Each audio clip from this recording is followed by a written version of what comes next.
Tertúlia. Meu boa tarde a todos. Hoje é dia 18 de fevereiro de 2014. É uma terça-feira e o nosso verbete é de número 2937. Ele tem 6 páginas, 57 elogios e 9 máximos. E o tema de hoje a ser debatido é o neoposicionamento ideativo, da especialidade grafopensenologia. E ele foi redigido por mim mesma, Dulce Dal, e então estou aqui disponível aí para tirar as dúvidas de vocês, enfim, para a gente debater, tá certo? O neoposicionamento ideativo é a posição grafopensênica vanguardista adotada pela Consim, homem ou mulher, autopesquisadora, autora ou autoranda de curso, artigo, verbete ou livro tarístico, embasada na apreensão cosmovisiológica do paradigma consciencial, em substituição a retroconceitos anacrônicos intrafisicalistas. Na pensenologia, o holopensene pessoal do autodiscernimento conscienciográfico, o holopensene pessoal da autocoerenciologia, os temas transversais conscienciológicos saturando o holopensene autoral, a autopensenidade interassistencial tarística, e na fatologia, a cosmoética destrutiva aplicada aos posicionamentos ideativos pretéritos, a coragem evolutiva aplicada à tares expositiva, a verponologia fundamentando o autoposicionamento conscienciográfico, o rastro autoral conscienciológico evidenciado nas pesquisas neológicas na internet. Os impedimentos emocionais contagiando as iniciativas intelectuais. A tares qualificada ad infinitum a partir da descrenciologia lúcida. Os neoposicionamentos ideativos destemidos dos intermissivistas primevos, qual micropartículas sedimentadas dos cursos intermissivos. E na parafatologia, os extrapolacionismos parapsíquicos autoesclarecedores, fundamentando os neoposicionamentos tarísticos, o olhar interdisciplinar multidimensional conscienciológico, a assistência aos retrocompanheiros ideológicos, as retratações ideativas interdimensionais, a observância do parafato, a irresistibilidade das ortopensatas conscienciológicas, aglutinando consciens e consciexes na era da reurdex. A gente chama a atenção que aqui na fatologia a gente tem 23 linhas, 21 linhas, o que configura então o máximo aqui nessa seção. E na argumentologia, nós destacamos então aqui algumas listagens. A gente tem uma primeira listagem que é a paradigmologia, onde são apresentados 10 aspectos relativos à apreensão cosmovisiológica e interdisciplinar inerente ao paradigma consciencial, promovendo então o aprofundamento e ampliação de conhecimentos, conceitos, assuntos ou parafatos. Tem também uma listagem que é a transposição, com 10 exemplos de transposições não excludentes, seguidas de expressões conscienciográficas, a serem apreendidos pelos interessados em neoposicionamentos ideativos autorais. Também tem uma listagem com os desafios, 12 tipos de holopensenes arraigados a serem enfrentados pelo autor ou autorando em função da apreensão neoparadigmática conscienciológica. E aqui na remissiologia, nós destacamos o autoposicionamento de ponta, a defesa da verpom, o neoconteúdo, o princípio do posicionamento pessoal e a verdade antidemagógica.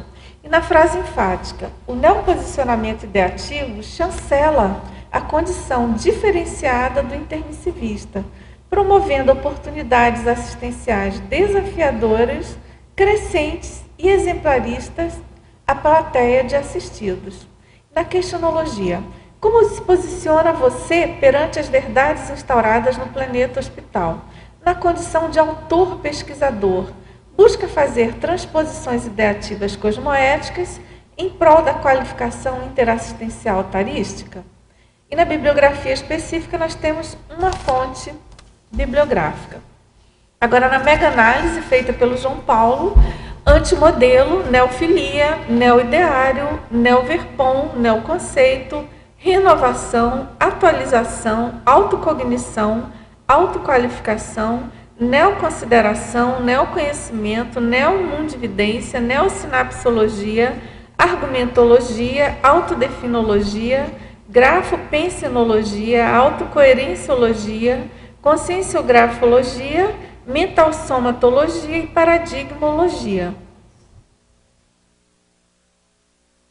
Agora nós já temos aqui algumas perguntas, mas antes disso eu queria fazer uma chamada, um convite em nome do IPC, né? O IPC tem a satisfação de convidá-los para a inauguração do GESCONário. O GESCONário foi construído no campus de pesquisas do IPC, Saquarema, dedicado à imersão nas pesquisas, especificamente à materialização das estações conscienciais escritas, sejam elas livros, verbetes, artigos ou demais produções intelectuais interassistenciais. E a inauguração vai ser dia 22 de fevereiro, às 18 horas, seguido de jantar por adesão. Claro que lá no próprio campus de pesquisas do IPC, em Saquarema, no Rio de Janeiro.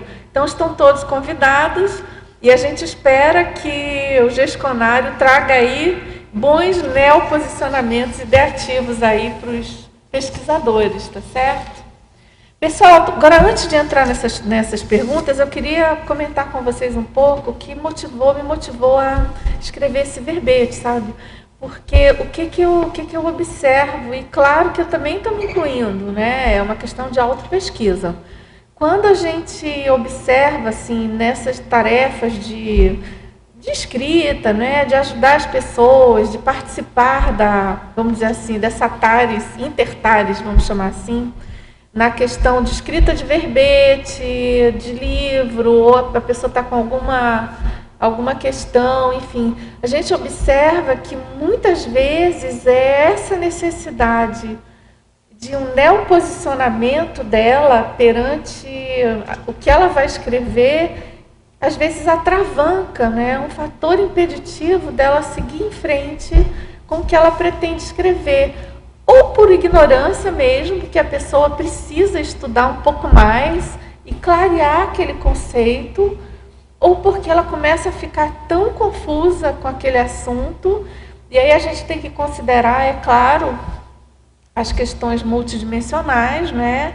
A eventualidade de ter assédio, heterassédio, claro, a partir do autoassédio da pessoa, da confusão mental dela, da falta de posicionamento dela com aquele tema, mas a gente então pensa que a questão de heterassédio aí acaba atrapalhando e às vezes até inviabilizando, às vezes a pessoa vai adiando, postergando, ela acha que o que ela vai escrever não vai fazer muita assistência, ou ninguém vai se interessar por aquilo, enfim.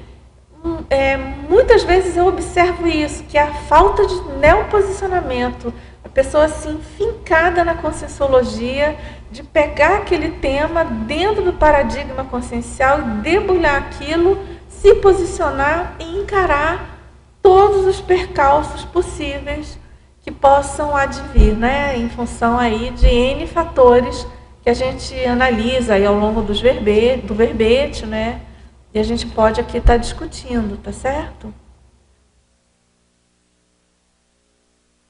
Tema chamado trabalho autoterapêutico, e ele está revolucionando toda a minha forma de ver o trabalho, a vida profissional.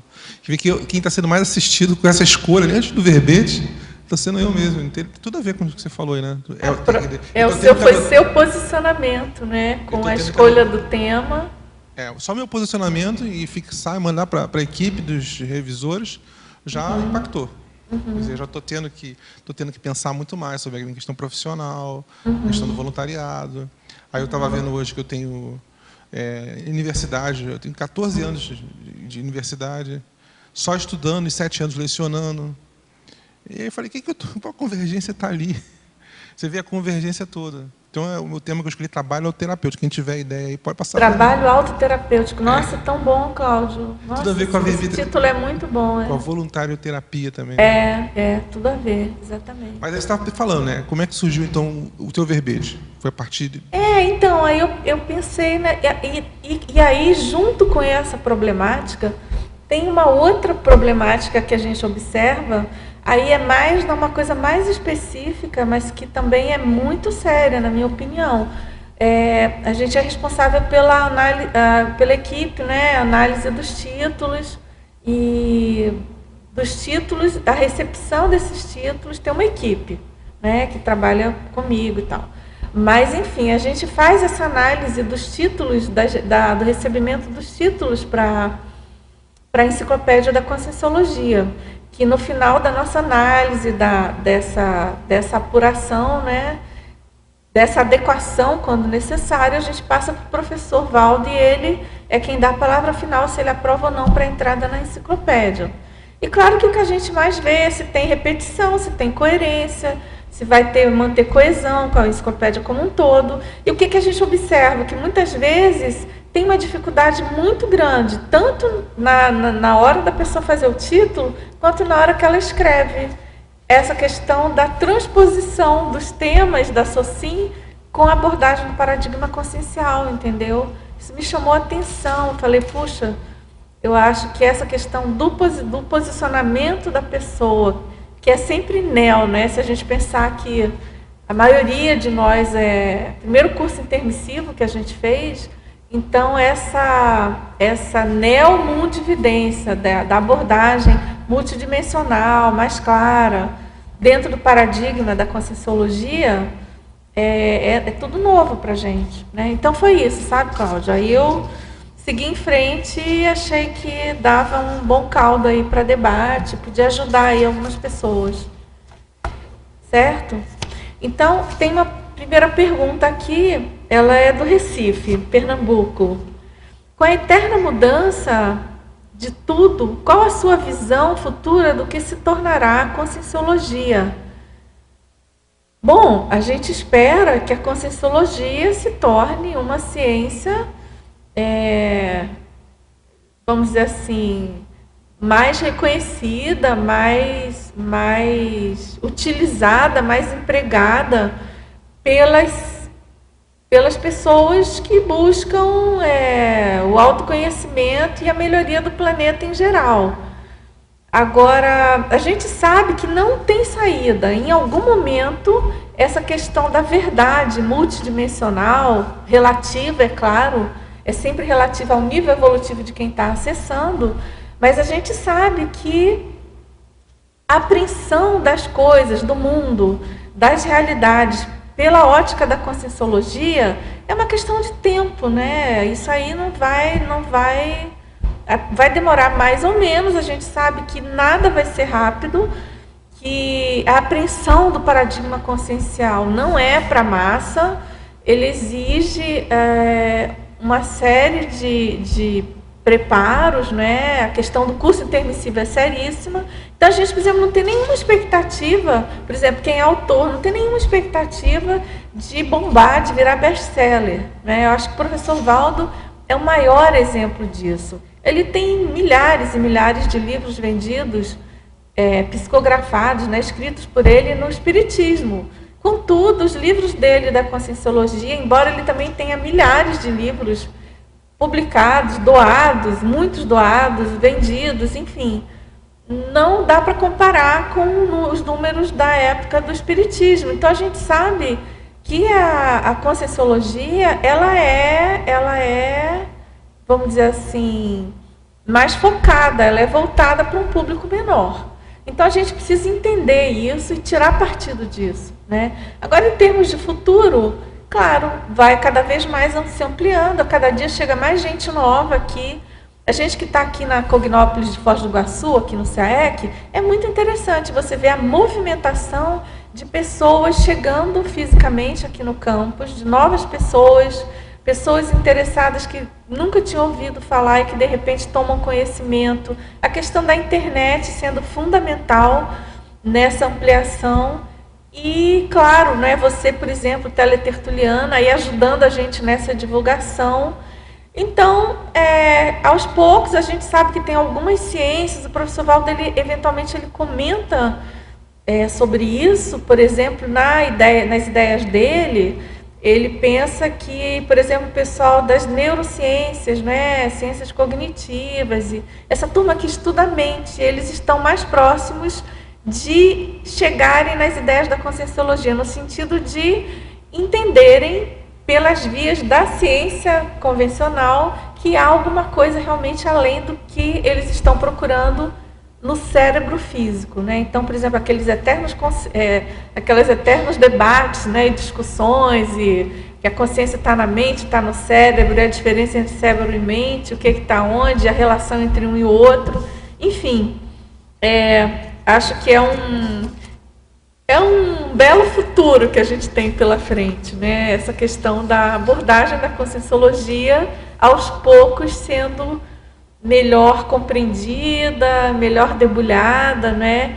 E não confundida com outras linhas de conhecimento do passado. Tem a ver? Tem. O conhecimento, a história do conhecimento, claro, como qualquer história, ela tem uma relação, tem uma ligação, né? Não vem do nada, a gente não está à toa aqui no século XX, XXI, falando de conscienciologia. Mas não quer dizer que a gente esteja repetindo o que já foi feito no passado. Não é isso. Tem a questão da espiral evolutiva. É um novo paradigma com neo-abordagens, neo-ideias dentro de uma neo-mundividência, né? Exatamente, num novo contexto, né? O Zeitgeist do século XXI, né? Século XX e XXI. Que é o espírito do tempo, né? Tem todas as particularidades dessa época que a gente tem que aproveitar. E ela pergunta também como você vê a apresentação dos verbetes enquanto alavanca para neoverpões da conscienciologia. Bom, eu penso que realmente os verbetes inseridos assim como uma cápsula do tempo, né? Tem até um verbete do professor Valdo sobre isso. Eu penso que é fundamental essa questão da apresentação dos verbetes. Por quê? E aí também não estou puxando brasa para minha sardinha não, tá, gente? É uma questão mais ou menos de raciocínio lógico. O maxi-mecanismo aí, interassistencial, a questão do planejamento dessa enciclopédia, não é, que pode ser escrita por várias pessoas. Hoje a gente tem em torno de 352 verbetógrafos atuantes na enciclopédia da conscienciologia. A gente tem toda uma estrutura, enfim. Eu acho que os verbetes realmente são uma grande alavanca, porque eles permitem que pessoas distintas, diferentes, moradoras de várias cidades, países, línguas originárias, né, de línguas diversas, de culturas diversas, que elas se posicionem, que elas façam esclarecimento, que elas façam atalhos, que elas deem opinião delas sobre as ideias da conscienciologia e, claro, que haja debate, né? Isso aqui é um ambiente livre, é democrático, qualquer um pode chegar e debater e colocar suas ideias. E eu acho que isso é que vai enriquecer a conscienciologia, e esse eu acho que é o nosso, penso que é um papel importante nosso, assim, enquanto conscienciólogos, né? Fazer as nossas autopesquisas, chegar nas nossas autoverpões, vamos dizer assim, as nossas vivências e produzir o que a gente pensa, colocar as nossas ideias e colocar aí em debate, né? A gente está, a hora que publica alguma coisa, a gente sabe disso, que é vidraça, né? Vira vidraça. Muitas pessoas podem não concordar, muitas pessoas podem ser contra. Agora, especificamente em relação à enciclopédia, aos verbetes, só quero chamar a atenção. A gente sempre fala, às vezes a pessoa chega com um tema muito rocambólico, assim, muito mirabolante, ou algum assunto que é uma pesquisa muito incipiente, que ela acabou de começar, ou que ela está propondo uma coisa muito diferente de tudo que já foi escrito na enciclopédia. Então a gente pede para a pessoa primeiro publicar um artigo, para ela desenvolver mais e eventualmente nem vai publicar na enciclopédia. Isso não quer dizer que não tenha verpom nosso na enciclopédia. Claro que tem muitos autores aí que já publicaram ideias muito novas, muito diferentes. Mas, e claro que cada abordagem do seu micro-universo pelo paradigma da conscienciologia, é claro que já é uma verpom, vocês concordam? Se cada consciência é diferente, única, é singular, quando ela para pensar nas autopesquisas dela e na realidade dela sobre o paradigma consciencial, é claro que já é uma verdade relativa de ponta aquilo que ela está propondo. Mas, enfim, a gente tem aí também uma escala, né? Então, no fundo, assim, tem muitas coisas para a gente pesquisar e propor para debate, né? Só lembrando também que essas verpons, elas são, né, relativas mesmo do nosso nível evolutivo, né? Porque, por exemplo, as verpons nossas hoje não são as verpons de uma consciência livre, né? Que são outras verpons, são outras realidades. Exatamente, claro. Ele está inserido em outro contexto, né? Claro, com certeza. Essa questão das verpões, é claro que tudo é relativo, né? O próprio neologismo já diz, verdade relativa de ponta. É o que é possível para a gente aqui nesse momento evolutivo, né? Na nossa condição aí de pré-serenões, tenepsistas, enfim. É o que a gente pode, né? Então, o que é o ideal? A gente tirar o máximo de partido do que a gente pode aprender do que tem de novo. Né? Esse é o chamariz assim, desse verbete. Puxa, se eu já entendo o paradigma consciencial, se eu tenho conhecimento disso tudo, por que às vezes eu demoro tanto a me posicionar, ter um neoposicionamento sobre as ideias, algumas ideias, e com isso eu fico rateando, né? Eu fico enrolando, fico adiando as minhas produções, a minha escrita, um curso que eu queira dar, uma aula, um artigo, um verbete, um livro, enfim. Você quer falar? Tudo bem? Agora tem uma outra pergunta. Como você vê o interesse de teletertulianos não voluntários da conscienciologia?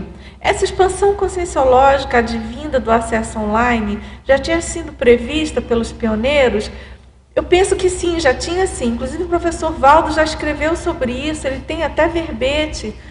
Ele fala do terceiro tempo, que é justamente o terceiro tempo intermissivo, né? Justamente essa questão de você fazer assistência para pessoas que não necessariamente fizeram curso intermissivo, mas que têm alguma afinidade, que já estão maduras para entender aquelas ideias. Então, elas acessam a conscienciologia e elas a gente então vai debatendo, trocando ideia, fazendo atalhos, esclarecendo, e essas pessoas estão se preparando para fazer um curso intermissivo na próxima intermissão, quando elas dessomarem, né? Elas podem fazer muita assistência, se desenvolverem muito, enfim, eventualmente até terem mais sucesso evolutivo do que muitos intermissivistas, né? Vai depender da pessoa, que a gente tem que entender isso, né? Chamar atenção para isso. Não importa muito o seu nível, importa o que você consegue com o que você tem, com o que é possível para você. Ou seja, o seu esforço, aquilo que você se propõe a fazer com o que você já tem disponível. Né? Que adianta a pessoa ter o QI, ser o gênio, e ter a intelectualidade, já ter lido bibliotecas inteiras, ser poliglota, enfim, super viajado, e a pessoa não desova aquilo que ela sabe, não cresce nos trafares que ela tem, né? Então, a gente tem que aprender a dar valor ao que a gente já conquistou, né? Tem uma frase do professor Valdo que é assim, mais vale um dia de vivência do que 100 ou 1000 de teorizações. Pois é. Está no urbanizado, no Pacífico. Essa frase, nossa, isso é muito sério, muito, né, Cláudia? Né? É muito forte. A pessoa estuda e não aplica. Né? A outra já vai na vivência e às vezes acelera. Isso. E já tem muito mais teática. Né? Exatamente. É bem sério, é bem forte isso. Agora, ela pergunta também quais mudanças já estão sendo sentidas a esse respeito pelos voluntários da Conscienciologia. Eu já falei um pouquinho sobre isso. Olha, as mudanças são claras. Por exemplo, a gente percebe um número, pelo próprio teor, né, de algumas perguntas que chegam, alguns teletertulianos que se aproximam, que fazem perguntas. Às vezes a pessoa declara, olha, eu estou conhecendo a Conscienciologia agora, acessei pela primeira vez, nunca tinha ouvido falar, o que é isso? Aí perguntas básicas, né? Que a gente, básicas assim, mas super importantes, né? Que a gente precisa responder e dentro das nossas competências, é claro. Às vezes a pergunta básica ela não é a mais fácil de responder. Às vezes ela é mais complexa, mais difícil. E a questão das visitas aqui, por exemplo, quem está aqui em Foz. Isso deve acontecer em todas as ICs, nas várias partes do mundo. Mas, por exemplo, eu que moro aqui em Foz, eu observo bastante isso. Pessoas totalmente novatas, assim, que nunca tinham ouvido falar e que aparecem aqui. E, claro, que a gente tem que se preparar, né? Por exemplo, o SEC tem equipes de recepção, que faz essa recepção. O pessoal do Holociclo, fundamentalmente. Eles têm uma recepção, eles têm toda uma explicação básica da Conscienciologia. Então, eu acho bem bacana, bem interessante a gente ver esse movimento e a gente observa, então, claramente o papel nosso, enquanto intermissivistas, já a questão da passagem do bastão, né, dos mais veteranos, em especial do professor Valdo, passando essa tarefa de espraiamento, de divulgação maior da Conscienciologia. Isso acho que pode ser percebido bem claramente na prática. Bom, ela pergunta também sobre os neoposicionamentos incorporados na TENEPS. Então, essa questão dos neoposicionamentos, é claro que quando você leva isso a sério, né, e assume neoposicionamentos ideativos, de algum modo você se fortalece, você ganha mais confiança dos seus amparadores e com isso a sua TENEPS também ela tende a ser mais potencializada, né, mais fortalecida. Então a gente tem que pensar nisso tudo, do quanto que é importante a gente levar a sério, a gente fazer corresponder tudo aquilo que a gente já recebeu de conhecimento sobre a Conscienciologia e colocar adiante, né? Desovar o nosso conhecimento, tá certo? Agora, tem uma pergunta aqui da polinomiologia, na página 12. Ela pergunta qual a diferença entre a paraconscienciologia e a policonscienciologia. Olha, eu oriento você que você dê uma lida nos verbetes da enciclopédia. Se você não tem o DVD, você vai no site das tertúlias, você sabe que ali é bem fácil você acessar esses verbetes. Tem ordem alfabética, você baixa em PDF, dá uma estudada, você pode ler e estudar. Então, a paraconscienciologia é justamente a conscienciologia, é o estudo das realidades extrafísicas ou da intermissiologia. Então, por exemplo, ela é calcada nas manifestações parapsíquicas. Não? Então, é tudo aquilo que é que é extrafísico, né? Então, quando se faz algum estudo sobre consciência, sobre dimensões extrafísicas, sobre o período intermissivo, a questão da intermissiologia em geral, isso é a paraconscienciologia. E a policonscienciologia já é o estudo por atacado, né, das realidades em geral do cosmos. Quer dizer, poli porque é o estudo mais atacadista possível, abrangendo o máximo de consciências e o máximo de abordagens, assim, de uma maneira mais abrangente possível. Claro que fazendo, se é a conscienciologia, a gente está sempre considerando que você está estudando as consciências de uma maneira individual e fazendo essas interrelações, essas comparações, certo? Então, na enciclopédia tem esse verbete, tem a intraconscienciologia, tem a extraconscienciologia, a poli, a para. É bem interessante, é bem importante você que perguntou, dá uma pesquisada para você aprofundar sobre esses aspectos aí, esses estudos, né, da conscienciologia.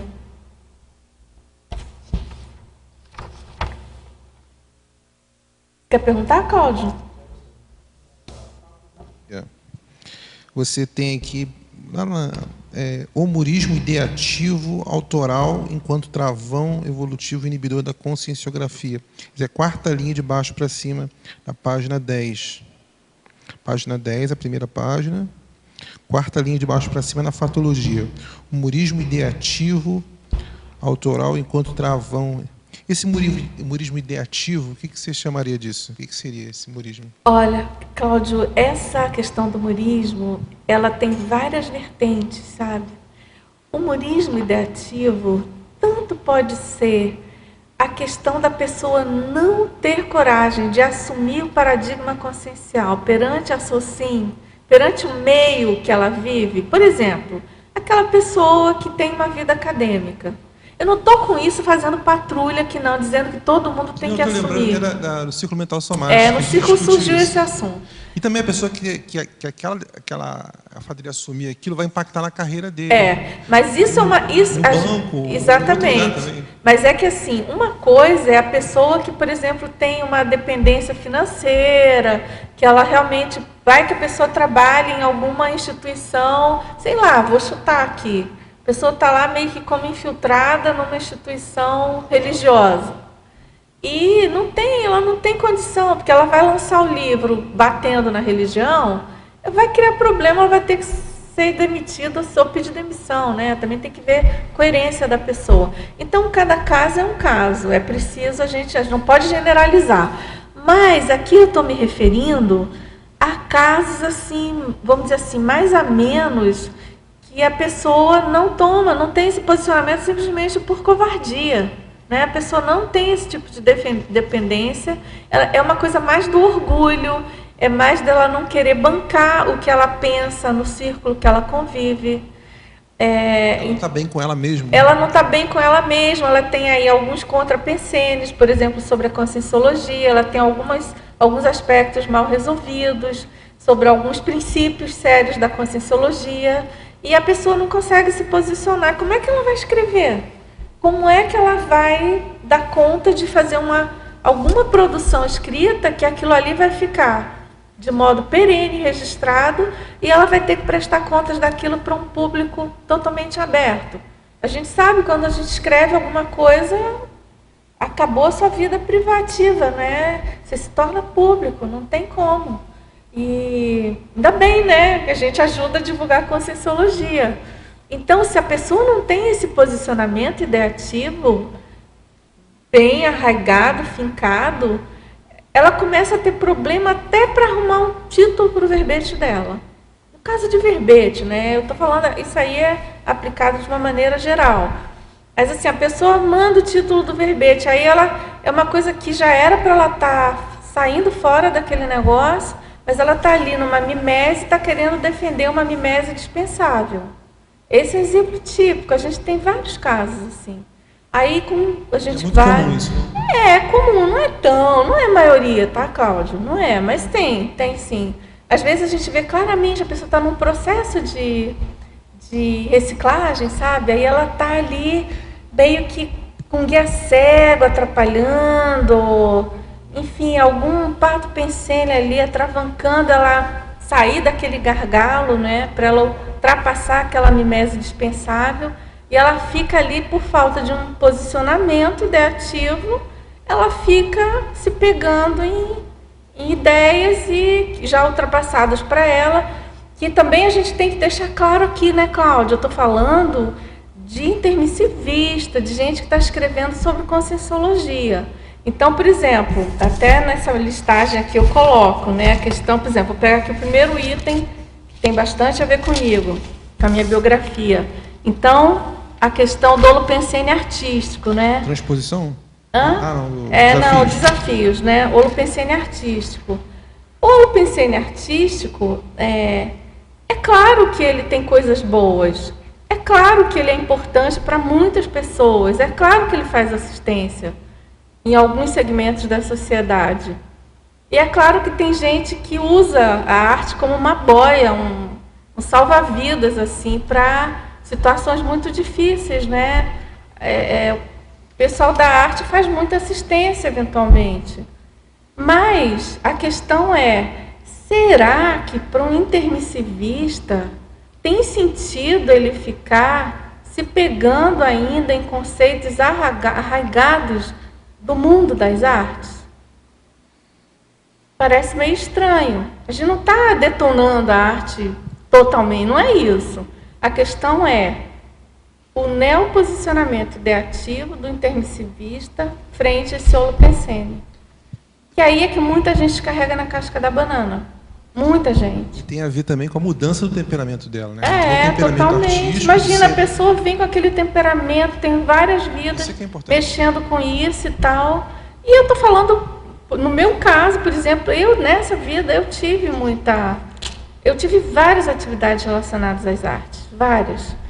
E eu me saí bem, eu gostava muito e não me dava conta, assim, a maioria antes de eu conhecer a Conscienciologia, né?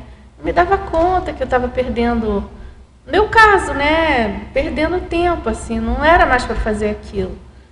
E então eu acho que é bem sério, sabe? Acho que a gente tem que considerar, né? O problema da arte também, que com o passar do tempo, das vidas que você vai tendo, né, com arte, aquilo vai alterando o seu psicossoma, vai chegar num momento que você fica com o psicossoma todo alterado. E aquilo também pode te levar à toxicomania, né? Então a arte geralmente está muito ligada à toxicomania. Ah, tá, dependendo da linha. Porque quando a gente fala arte também, são muitos segmentos, né? Então, por exemplo, tem uma turma da arte que é totalmente nesse holopensene que você está colocando. Eu, felizmente, assim, os segmentos que eu circulei não era muito nessa linha, não. Mas, claro que tem, eu acho que até a maioria, assim, não digo a maioria, mas, por exemplo, o mundo da música, né? Essa questão cênica, né? Mais do show e tal. Então, isso que você está falando é super sério, porque vai criando uma paragenética, né?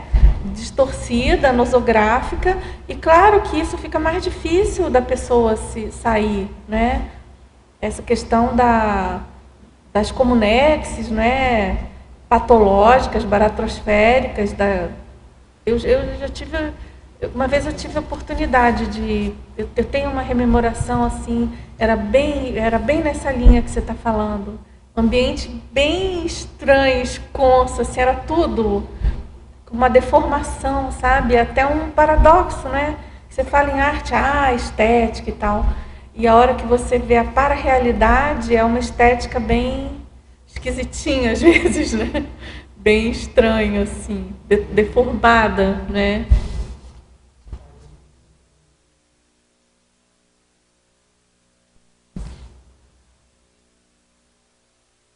Eles utilizam muito a imaginação, a criatividade. E há, então, uma mistura de realidade, aquela realidade que eles vivem, com essa imaginação. E quando, então, há isso que ele falou, uma intoxicação psicossomática, né?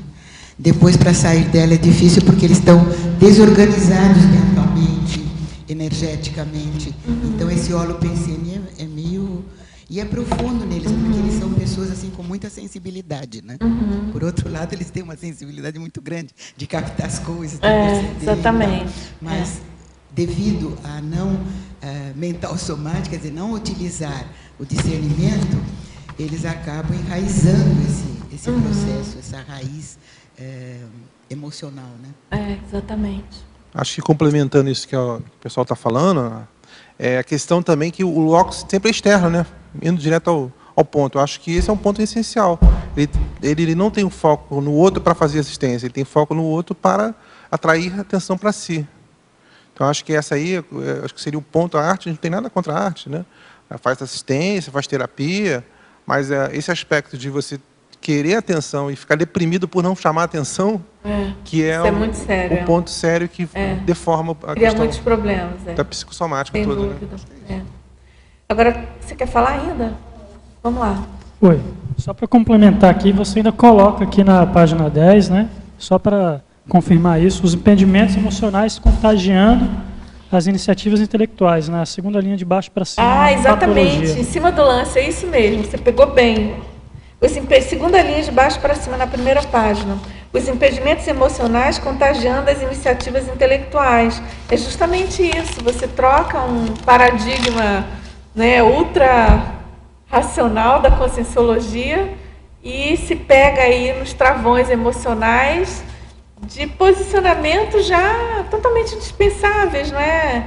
E deixa-se contagiar você e isso acontece muito, né? Isso eu acho que se a gente considerar a própria realidade nossa, aí sim, sabe, Cláudio, eu acho que aí a maioria da gente ainda escorrega nessa coisa dos impedimentos emocionais, né? O que impede a gente? Puxa, a gente tem conhecimento, fez curso intermissivo, está recuperando coisas, conseguiu acessar a conscienciologia, está aí cheia de informações. O que impede a gente, né? Então, isso tem que levar em conta aí. Fica no trafar, fica realimentando emoção barata, vamos dizer assim. Emoções dispensáveis. Agora, tem uma pergunta aqui na estrangeirismologia, o que significa o bullying autoral? Bom, o que eu estou chamando aqui de bullying autoral tanto a gente pode se referir à questão dentro da conscienciologia quanto fora, né? Então, eu já passei assim por algumas situações da pessoa desdenhar do que você está escrevendo, do que você está pesquisando, pelo simples fato de você não ter educação formal para aquilo, de você ser autodidata, de você estar pesquisando assuntos que não tem universidade, né? Então, a pessoa faz muxoxo, meio que... você percebe, né? Às vezes a pessoa não fala nada, mas você percebe aquela... É bullying mesmo, você é quase que ridicularizado por você estar atuando, ou trabalhando, pesquisando numa linha que não é conhecida da maioria, né, da sociedade. E se a gente está falando de autoria, ou de qualquer coisa que seja, é claro que isso fica mais forte, né? A pessoa pega e olha, vê uma coisa que você publicou e lê aquilo e faz algum deboche, alguma crítica infundada, não uma crítica, mas a questão do bullying mesmo, né? De depreciação. Então, no meu caso, isso já aconteceu várias vezes.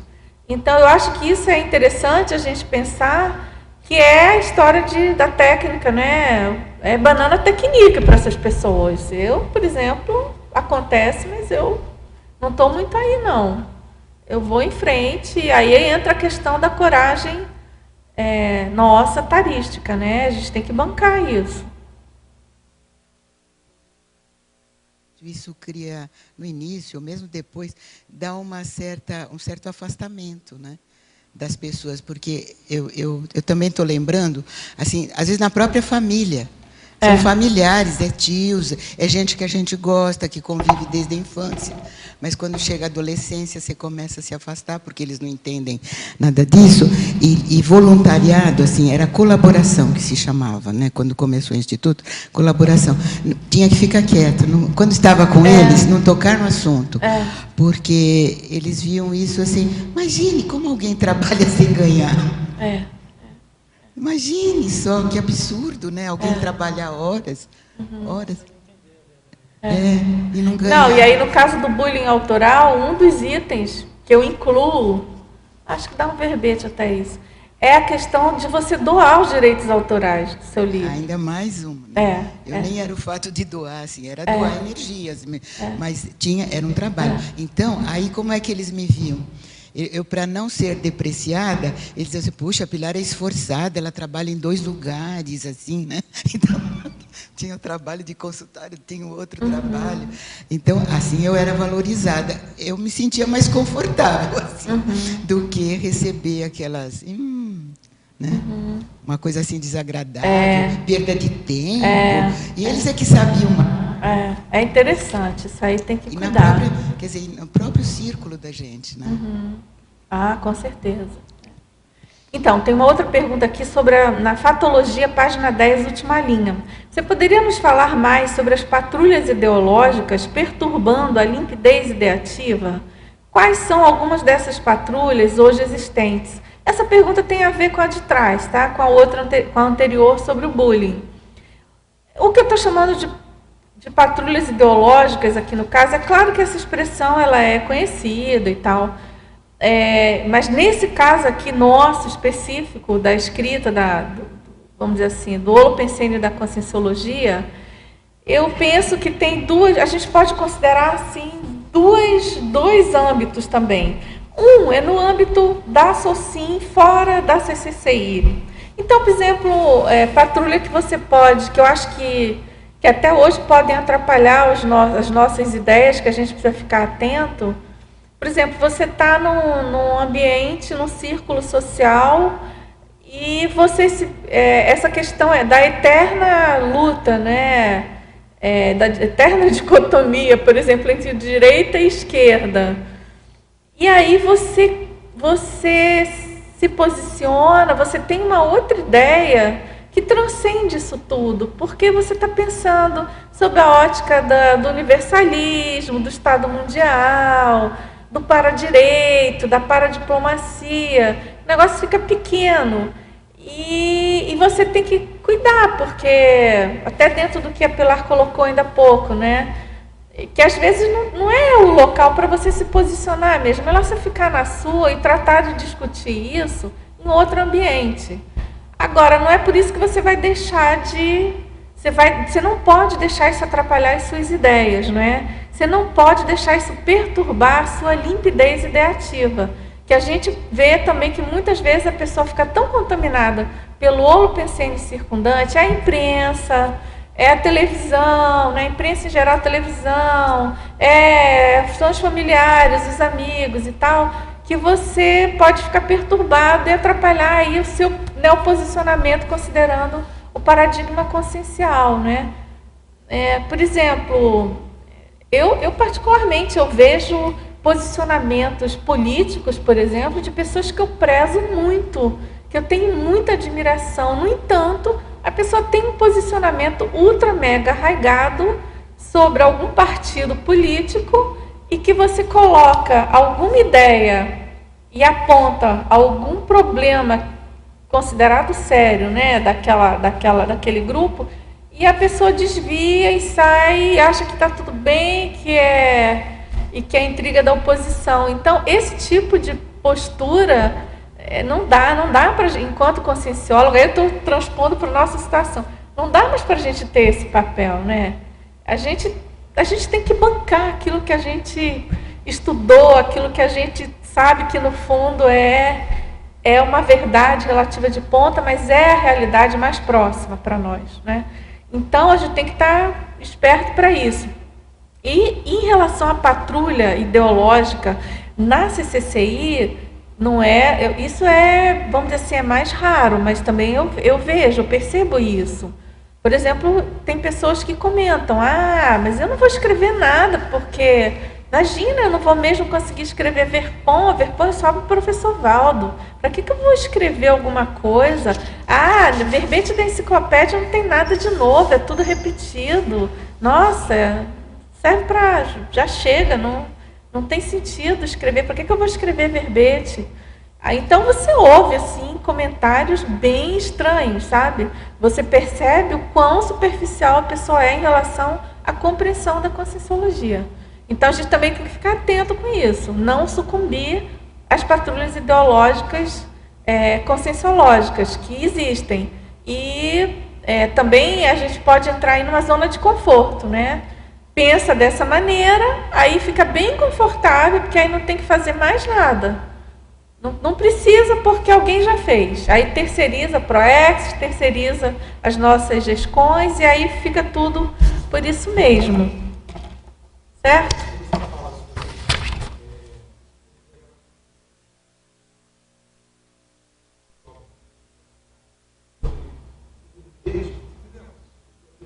O filme vive, sim.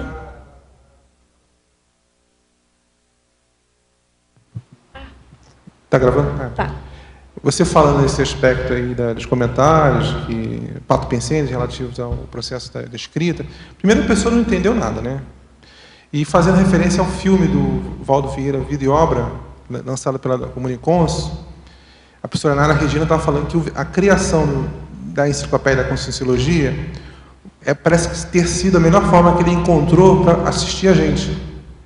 A professora Nara fala isso, né? Então, eu achei excelente esse pedaço. É muito bom, porque isso é muito rico, é muito verdadeiro, né? E leva a pessoa a um aprofundamento, ela foca no processo dela, tem a atenção que ela precisa, que ela quer, se expõe, recebe feedback. Né? Então, é excelente. É uma técnica que realmente... Ela fala assim, no filme eu perguntava, o que você acha do professor Valdo? Aí ela falou, não, o professor Valdo está sempre buscando um meio de assistir a gente.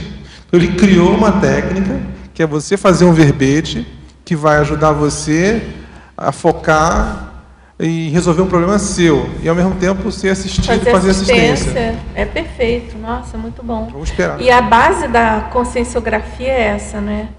Como é a consciência no centro, e o primeiro, claro, a ser assistido é o autor, e considerando que a conscienciologia é quase uma sinonímia de autopesquisologia, quase não né? Sinonímia de autopesquisologia, pronto, é perfeito. Qualquer dimensão aí de escrita conscienciográfica entra nessa linha aí, né? E claro, a fala dela é muito pertinente, da professora Nara. Para quem não, acho que a maioria dos teletertulianos não deve ter visto, ainda não viu. Mas eu espero que vocês possam ver em breve, não é? O filme é um filme documentário, né? Lançado pela Comunicons com acho que o roteiro da Kíria Meure, jornalista da Globo. Exatamente. Que é voluntária da Conscienciologia. Roteiro e direção dela, né? Da roteiro Kíria. e direção, Isso. Mas assim, outro aspecto interessante também é que o filme não vai ser vendido agora, ela falou. O filme vai ser primeiro exibido para TV a cabo e depois que vai participar de festivais em todo o mundo, dependendo, é claro, dos resultados. Depois vai ser vendido. Então, vai ter um ano para o pessoal assistir. Então, tem que chegar na Comunicons e ver como é que quem quiser assistir, procurar ele lá. Tá bom, o filme é excelente. Vamos torcer aí para... Não, teve 2 sessões... fechadas não, para convidados, né? Uma foi aqui no cinema, foi para a cidade em geral, né? No cinema aqui em Foz do Iguaçu, foi uma avant-première, vamos dizer assim, e depois teve o lançamento no Discernimento, aqui na Cognópolis, né? Em Foz também, e que foi muita gente também, né? Eu não fui, eu fui no primeiro dia, não fui no segundo. Então, sucesso, assim, muito bom. O documentário é excelente, é muito interessante, muito bom mesmo. É bom a gente ver, eu quero registrar aqui, dar meus parabéns aí para a equipe da Comunicões. É muito bom a gente ver algo sobre a conscienciologia que não esteja decepado, como a gente vê normalmente esses programas que editam mínimas frases ou cortam abordagens, né, dos conscienciólogos e, enfim, fica aquela visão minimalizada da conscienciologia. O filme não, é barba, cabelo e bigode. É completo, tem ideias profundas, abordagem ampla do CAEC, muito bacana. E a gente fica muito feliz aí, até lembrando daquela pergunta feita no início, né, aqui pela teletertuliana. Esse filme, na minha opinião não, acho que é de todo mundo, é meio óbvio isso, vai chamar muita gente nova, muita gente que não conhece ainda.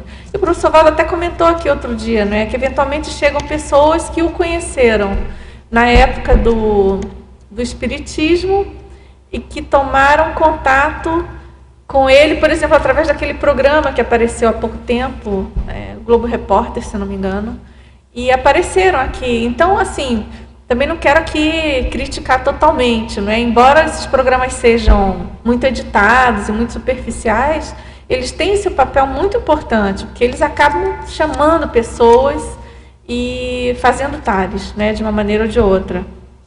Mas, enfim, parabéns aí para Comunicões, muito bom, fiquei muito feliz com a iniciativa e o resultado, né? Agora, tem uma pergunta, você poderia falar sobre o olhar extradisciplinar, as invasões e migrações interdisciplinares e a transversalidade transdisciplinar? Bom, essa questão do olhar extradisciplinar, eu penso que isso é estudado, não é, pelos cientistas da educação, das disciplinas, da sociologia do conhecimento, tudo. Em relação à conscienciologia, eu acho muito apropriado o uso dessa expressão, porque a nossa abordagem conscienciológica, ela exige esse olhar extradisciplinar, seja de disciplinas da SOCIM, sejam das diversas disciplinas da conscienciologia. E isso é um dos fatores que gera aquele famoso bullying autoral que eu me referi anteriormente. Eu percebo que isso incomoda algumas pessoas que estão tentando compreender a conscienciologia, que não são muito afeitas às ideias.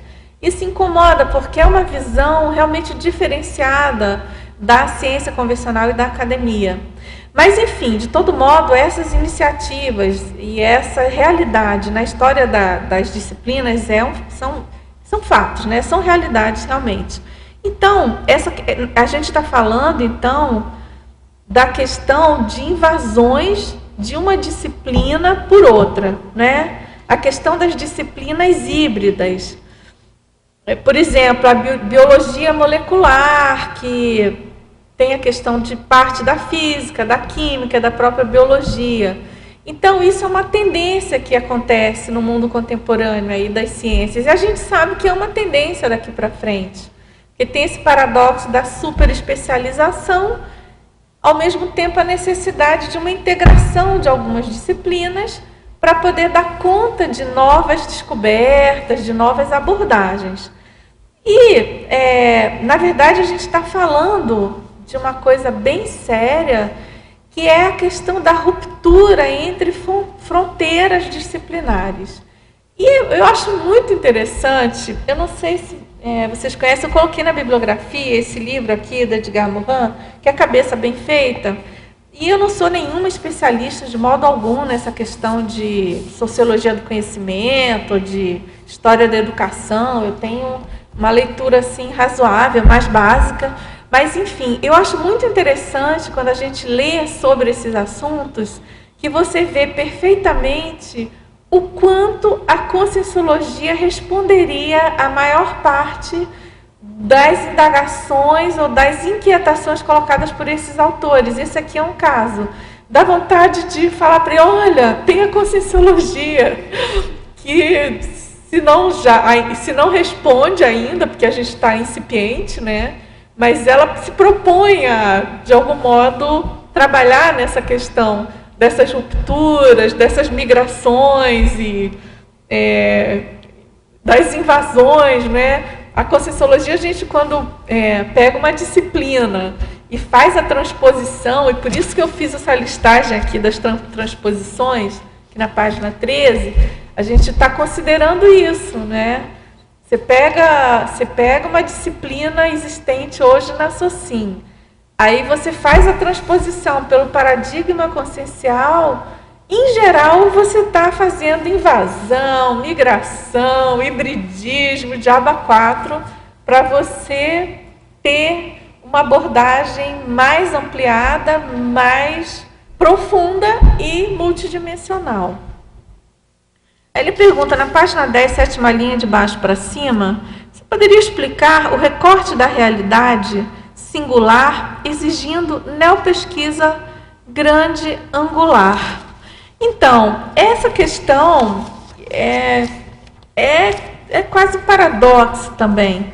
Mas, quando você faz um recorte de uma realidade das mais singulares possíveis, por exemplo, você escolhe estudar um tipo de perfil, um tipo de temperamento, ou uma consciência específica, ou, sei lá, consciência alguma coisa, consciência generalista, por exemplo.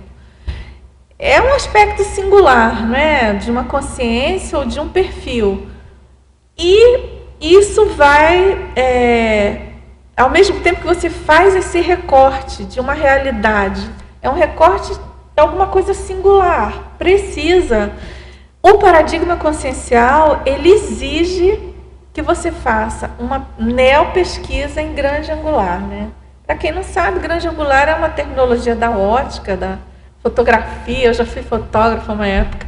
Eu adorava essa lente grande angular, porque justamente ela é aquela que dá aquela sensação até que aquelas que são maiores, mais grande angulares, elas deformam a imagem, né? Que dão aquela amplitude. Sabe aquelas fotos que aparecem assim meio curvado?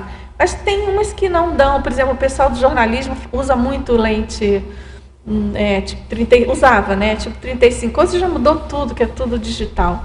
Mas, de todo modo, é questão de aumentar o zoom, ampliar o campo de visão, na verdade. É disso que eu estou falando. Aumentar a perspectiva, aumentar o campo de visão, que a abordagem conscienciológica existe. I'm sorry, sinto muito, mas podem falar o que quiserem, podem meter o pau na conscienciologia, mas a abordagem conscienciológica exige esse posicionamento mais amplo e mais profundo de qualquer assunto. Reperspectivado de qualquer assunto, né? Então, é isso que eu quis dizer aqui. Agora, em fatologia, ele pergunta, quinta linha de baixo para cima, você poderia discorrer sobre as diversas escolas de sabedoria reverberando nos neoposicionamentos ideativos? Olha, as diversas escolas de sabedoria, a gente pode pensar assim, que essas escolas de sabedoria, elas são responsáveis, de modo geral, pela coleta e pela preservação do conhecimento ao longo da história humana, tá certo? Então, se a gente pensar que nós temos, das nossas múltiplas existências, né, a gente, obviamente, vai deduzir que provavelmente já participamos dessas escolas, de algumas delas, né? Pelo menos ouvimos falar, ou colaboramos, ou atuamos, enfim, porque são essas escolas que preservam o conhecimento da humanidade, né? Então, é claro que essas escolas, tanto pelas nossas retrovivências, quanto pela nossa herança cognitiva, do que a gente está estudando hoje, que está nos currículos escolares, é resultado dessas escolas de sabedoria. Então, a gente tem aquelas principais, né? Conhecimento da antiguidade, Grécia, Índia, China, aí depois a gente tem os sábios da Idade Média, do Oriente, islamismo, né? As casas de sabedoria islâmicas, né? Depois a partir do século VII, a gente tem o Renascimento, tem o Iluminismo, enfim, são várias escolas que vêm se perpetuando em termos de lançamento de ideias. E a gente é fruto disso tudo, tá certo? Vocês concordam? Ninguém aqui é tábua rasa de conhecimento.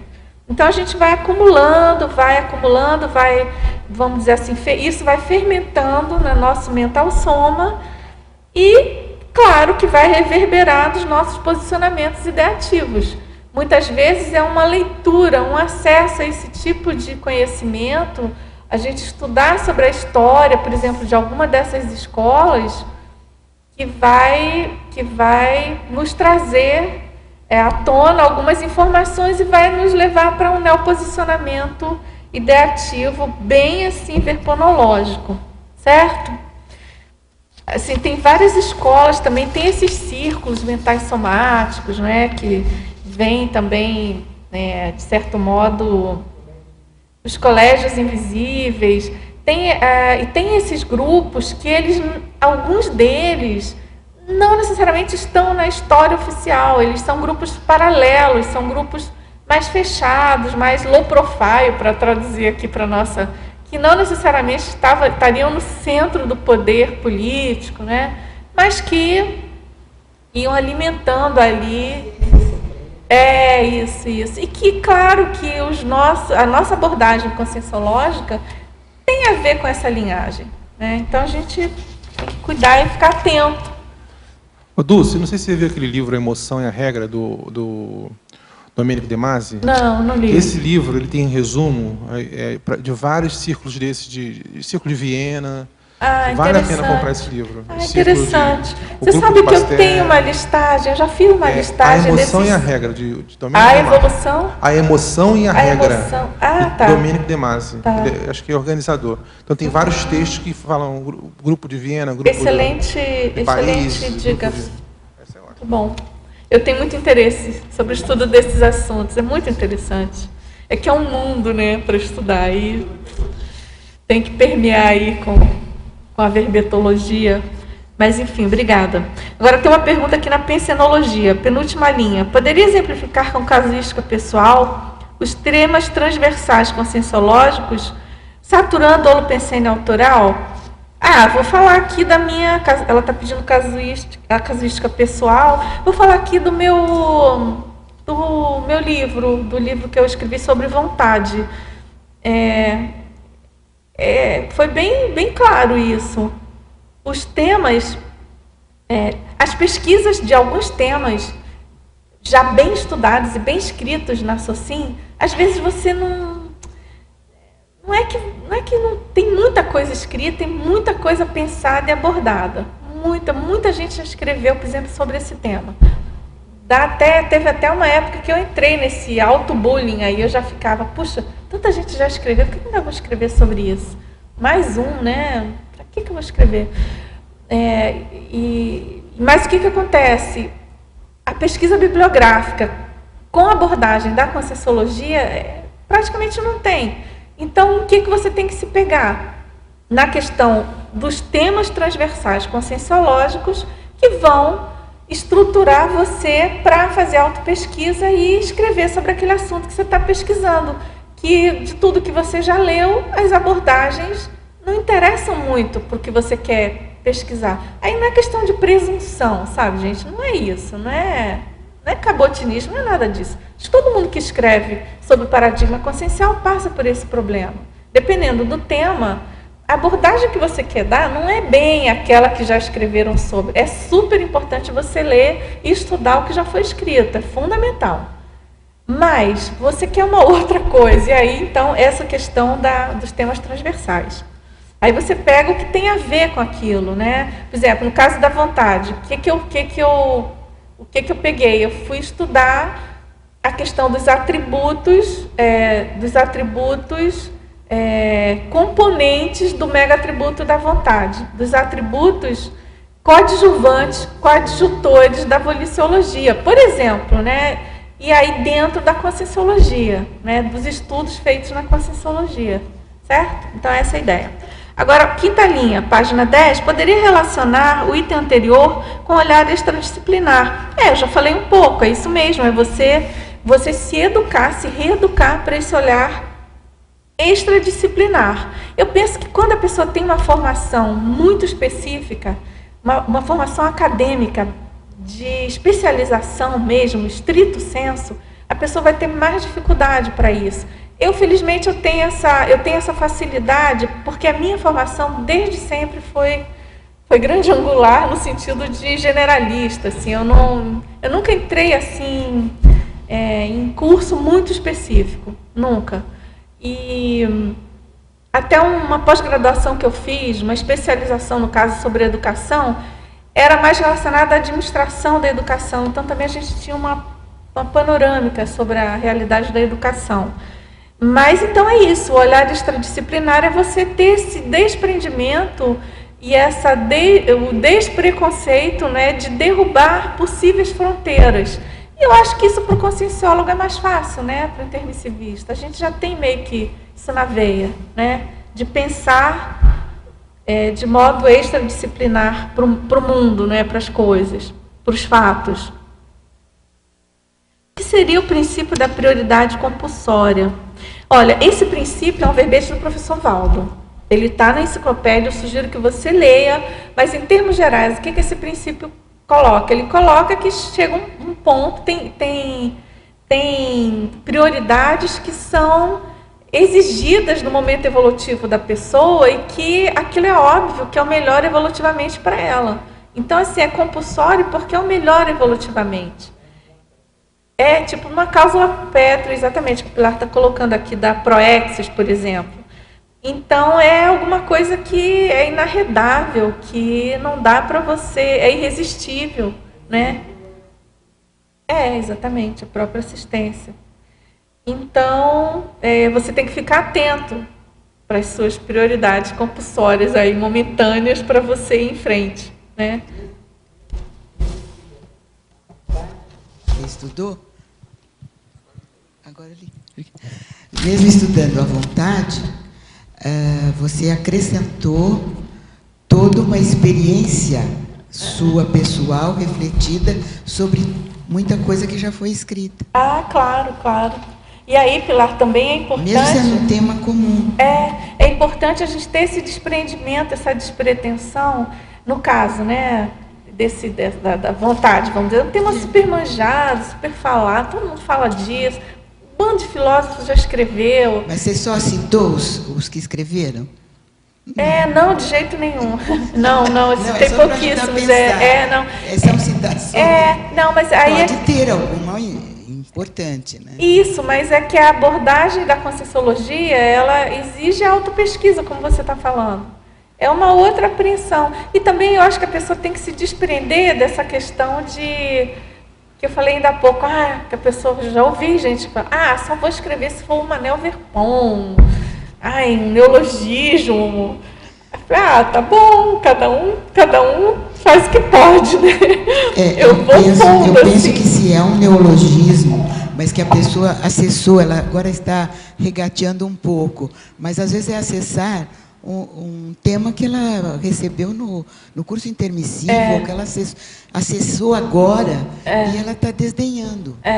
Então, isso pode se tornar uma verpom, e ela não sabe, como uma nova visão. O que eu chamo de auto-verpom, né? Não é uma verpom, assim, com V maiúsculo, generalizada, mas é uma auto-verpom, é uma nova... É uma novidade, pompom. É uma verdade nova para aquela pessoa. Um novo pompom, ela renasce. Dulce, tem uma técnica que eu não sei se eu quero saber se se aplica, que é você tem a inspiração, a ideia, para você não deixar essa ideia ser contaminada ou perder, porque muitas vezes você tem a inspiração que é de um amparador. Você tem a ideia e anota primeiro, depois que você vai fazer as consultas do que foi descrito. Sim. Né? Cláudia, eu tenho vários papéis. Então, nossa, esse problema acontece muito comigo. Se eu não anotar, não tem jeito, eu não lembro. Porque é tal história, você está naquele campo, você está descoincidido, você pega você capta aquela ideia, é uma coisa nova para você. Senão você não ia paradão, não ia te passar, porque é novo para você. Então, aquilo está incipiente nas suas redes sinápticas. E é muito fácil. Para quem não tem boa memória, nossa, é muito fácil esquecer. Então, é aquela técnica que o professor Valdo coloca muito para a gente, né? Da importância de anotar, realmente ter papel em todos os locais e não perder as inspirações. E depois você pesquisa. Anota de qualquer maneira, anota a ideia básica, chave, e depois você aprofunda, né? Mas o que foi isso? O que ele falou para mim, em termos de livro... O filé mignon do livro é isso, é exatamente essa ideia sua, que é o filé mignon. Depois que você vai pegar as compilações, ver o que está na... Não só a receita, mas assim, o que tem o estado da arte, do conhecimento. Né? Você pega a ideia, vem a respiração, você pega na nota aquilo, dá valor para aquilo, porque muita gente não dá valor. Né? Não é só escrever, botar no papelzinho, mas assim, fazer um arquivo legal, e depois aí você vai consultar o que foi feito sobre vontade. Né? O Acioli, o que ele escreveu, o que o outro escreveu. Né? Já coloquei. É excelente o livro dele, está na minha bibliografia. Roberta, você olha. Bom, vamos lá então. Paradoxologia, ela pede para eu explicar. Paradoxologia, o paradoxo de um autor ser o primeiro a ser assistido. Eu já comentei aqui um pouco, né? Essa questão, então, é autopesquisa, conscienciologia, tem um investimento inicial dos amparadores, você está se propondo a escrever, fazer tares, assistir os outros, você é o primeiro a ser assistido. E por que é um paradoxo? Não é? Porque você está se propondo a fazer assistência, a escrever para esclarecer. No entanto, o negócio é, antes de mais nada, intra, para você, é concêntrico, né? Então, é interessante a gente pensar nisso. Agora, são concomitantes, né? E preencher esses dois objetivos. Um vai complementando o outro, né? Isso mesmo. É o micro e o macro universo, né, da pesquisa. Uhum. Isso mesmo. Agora, fatologia, página 10, quarta linha. A verpenologia fundamentando o autoposicionamento conscienciográfico. Você poderia citar algumas verpões que contribuíram para atingir esse autoposicionamento conscienciográfico? Olha, no meu caso, tem uma verpom que realmente me cativou completamente, é a cosmoética.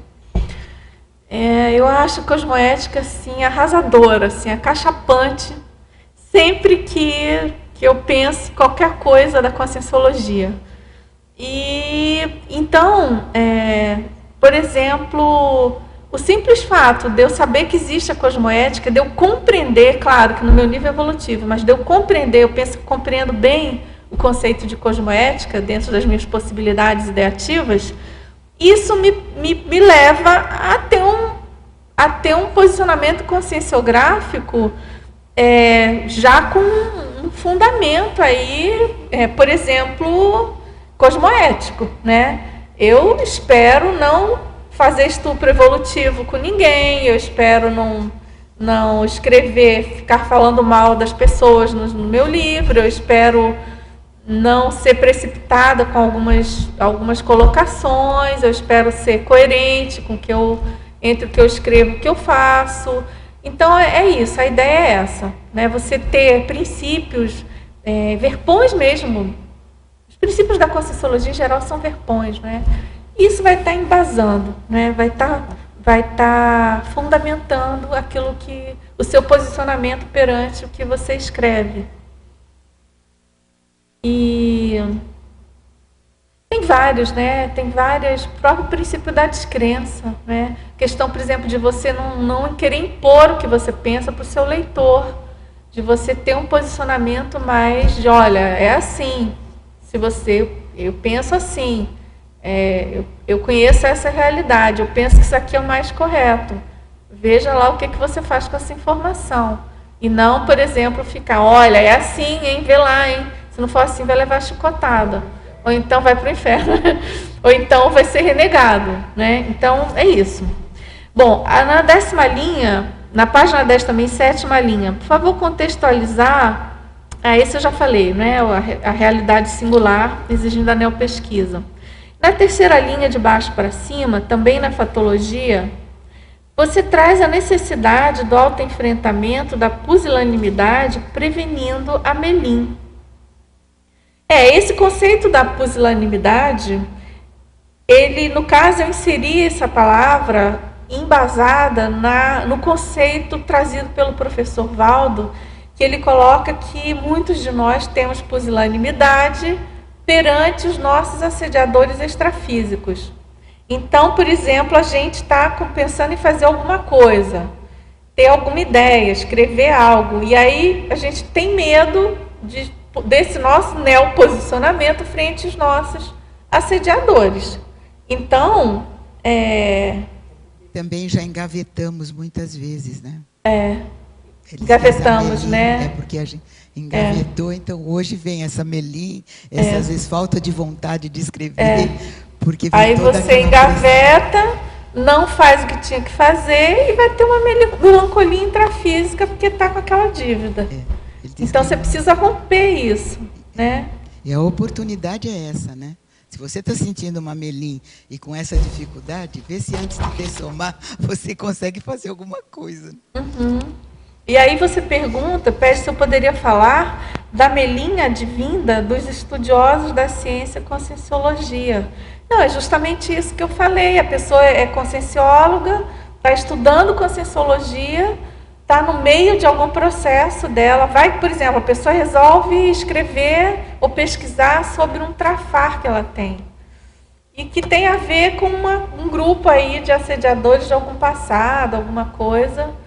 ou às vezes né? Precisa ser um grupo, né? E a pessoa fica com medo, na verdade ela está com medo dessas concierges, né? Que claro, elas podem vir querer tomar satisfações, afrontar, amedrontar. Então a gente precisa estar atenta e conseguir romper, superar isso para sair dessa condição de melim, né? Tá certo? Bom, também tem uma pergunta na Fatologia, página 11. Primeira linha. Peço exemplificar a respeito da pressão mesológica desafiando os posicionamentos neoparadigmáticos. Quais vivências mais impactantes quanto à mise en œuvre do neoparadigma para você até hoje? Olha, é o seguinte, eu acho, no meu caso, foi em relação ao meu primeiro livro. Eu tive, ao mesmo tempo, eu não morava aqui em Foz ainda, eu morava no Rio, eu tinha um ambiente bem adverso do ponto de vista da cidade, né? Do meu entorno, assim, não tinha ninguém assim muito próximo diretamente, exceto, claro, né, se eu fosse ao IPC, por exemplo, e no caso, naquela época tinham poucas instituições conscienciocêntricas, não é? Sim, na época 93, 92. Não, estou falando errado, 2002, 2003. Já tinha, mas no Rio não. No Rio era basicamente o IPC. Mas, enfim, a própria questão de você fincar a bandeira, estou escrevendo um livro, parei de fazer o que eu estava fazendo, eu estou escrevendo um livro para a Conscienciologia, isso dá uma pressão mesológica, porque as pessoas não entendem por que você não está fazendo o que você fazia. No meu caso, eu tomei essa decisão, entende? É claro que tem gente que escreve e mantém o seu emprego, por exemplo, isso é normal. Eu mantenho as suas atividades, por exemplo, o que eu fiz nesse meu segundo livro. Mas no primeiro, não. Eu só escrevi. Eu só escrevi, tanto é que eu escrevi muito mais rápido que esse agora. Mas, enfim, eu tinha uma pressão mesológica das pessoas que não entendiam por que eu estava escrevendo aquilo. Aí depois eu tive uma pressão mesológica quando eu publiquei, quando eu doei o livro para algumas pessoas. E aí entra um pouco na coisa do bullying, da gracinha, quem orientou você? Como? Ninguém orientou, eu cá comigo, claro, por exemplo, claro que eu tive orientação. Então, você tem de tudo, mas assim, tem que dar banana, isso aí não é importante. Eu acho que é importante a gente saber que isso existe, mas isso não é importante para a nossa realidade de intermissivista, isso não é tão grave. Se você tem uma convicção, uma certeza íntima do que você está fazendo, para que você vai ligar para isso? Eu só acho sério chamar a atenção que existe, para a gente não ficar em mundo de poliana, né? Mundo cor-de-rosa. Vai ser... as pessoas que não têm, por exemplo, aqui na própria CCCI, eu canso de falar isso quando eu dou aula para o pessoal que vai querer escrever livro, né? Lá na Unescom, por exemplo. Gente, não se iludam. Hoje, na nossa realidade... Todo mundo diz, não posso ir porque é horário da minha TENEPS. Mas ninguém ainda fala, não posso ir porque eu estou escrevendo meu livro. Isso é cultural, a gente ainda está entrando nessa agora. E ninguém vai te respeitar. Não, fulano, fica quieto que eu sei que você está pesquisando o seu livro. É uma coisa nova para a gente, é natural. Só que quem está escrevendo tem que saber que se você que está escrevendo não bancar isso não importa se é livro, se é artigo, se é curso, se é verbete. Se você não banca isso, imagina quem que vai bancar. Pensa bem. Se você, que é o dono do negócio, está pouco se lixando, e ao primeiro convite você sai correndo e larga tudo, e aí, que dirá os outros, entendeu? Então, a pressão mesológica é nesse sentido, que a gente tem que estar atento, né? Não pode dar bobeira. Bom, mitologia, página 12. Poderia explicar o mito da consciência apolítica? Não existe, a questão apolítica, da consciência política não existe, não é? Você tem sempre uma realidade, um mundo, uma sociedade, e se a vida é energética e a vida é interrelacionamento, você sempre está tendo uma posição política para tudo que você faz. Seja de você se posicionar, por exemplo, dentro desse exemplo que eu passei, né, que eu falei, de você se posicionar, olha, eu não posso ir, ou não posso, ou recusar algum convite. Às vezes não é social, às vezes é até convite mental somático, que você tem que aprender a recusar. Olha, não posso fazer tal curso porque eu não tenho tempo, eu tenho que ler, eu tenho que pesquisar, eu tenho que escrever. Não, olha, esse mês eu estou de resguardo, eu em casa só pesquisando. Ou então, não, tal dia, olha, domingo à tarde, nem vem que não tem. Eu não aceito convite nenhum, porque é o meu dia sabático para eu escrever. Então, é isso, sabe? É isso que a gente tem que cuidar, para não ficar achando que o mito da consciência política, aí, no caso, é mais em relação às ideias, né? Eu dei uma desviada, assim. A consciência política é também a gente não achar que a gente pode ficar assim, muito neutrinho nas coisas, porque isso não existe. É a questão de chamar para o posicionamento, né? Foi nesse sentido, da pessoa saber que ela, ao ter um posicionamento, ela tem uma condição dela enquanto consciência política. Olha, eu estou me posicionando, a minha política é essa, perante a minha vida, né? Você falou aí um dia inteiro para escrever, ou uma tarde inteira para escrever. Isso funciona mais do que um pouquinho por dia, você acha? Você falou, você usa essa técnica de um dia por Olha, inteiro? Cláudio, ou depende. uma tarde inteira? Depende. No meu caso, depende muito do momento momento evolutivo ou o momento da escrita da obra. Por exemplo, se você está... Eu já tive épocas de extrema produtividade, de escrever todo dia à noite eu pegava um pouquinho, era o horário que eu tinha. Mas se você está numa fase assim, por exemplo, de leitura, por exemplo, se estou em fase de uma leitura, eu prefiro pegar períodos mais prolongados. Então, acho que você tem que dosar a atividade que você está fazendo e, claro, o seu momento de vida, né? Hoje, por exemplo, eu não posso nem pensar em mexer com o livro todo. Se esse livro não tivesse saído há um tempo atrás, não ia sair tão cedo, não tinha condições, né, em função da minha realidade atual, né. Agora, na página 13, tem 8, o termo é mesmo neurolexicologia. Poderia explicar? Não, é neuro porque é sináptico, é neuronial, é cerebral. É a questão cerebral e paracerebral da consciência, não é? Então, vamos lá, no item 8 da página 13, ele pede para explicar. Ele pede para explicar o item do termo neurolexicologia.